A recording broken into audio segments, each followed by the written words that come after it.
Hello friends, first of all happy new year to everyone. आज मैं आपको बताने वाला हूँ बैंकॉक थाईलैंड की सबसे प्रीमियम चॉकलेट ब्रांड के बारे में, जिसका नाम है कानवेला। कानवेला का मीनिंग होता है द पैसेज ऑफ टाइम।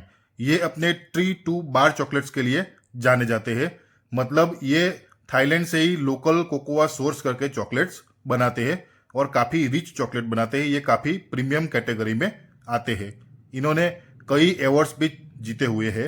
अगर चॉकलेट्स की बात की जाए तो मैंने यहाँ पे उनका 57% dark milk chocolate, 44% strawberry white chocolate, 70% dark chocolate Chiang Mai origin and 54% cereal milk chocolate with perilla, ये सारी चॉकलेट्स मैंने ट्राई की थी और वो सारी चॉकलेट्स काफ़ी अच्छी थी।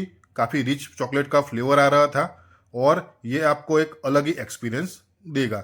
अगर आप बैंकॉक में हो तो ये चॉकलेट्स खरीदना मत भूलिएगा। अगर प्राइसिंग की बात की जाए तो तकरीबन वहाँ पे एक चॉकलेट बार आपको 200 बात के करीब आ जाएगा। तो यहाँ पे तकरीबन 600 रुपये के करीब होता है। थोड़ी सी महंगी है लेकिन क्वालिटी भी काफ़ी अच्छी है और ये अवार्ड विनिंग चॉकलेट है, तो आप एक बार जरूर ट्राई कर सकते हैं। Thank you for watching. Please like, subscribe and follow my channels.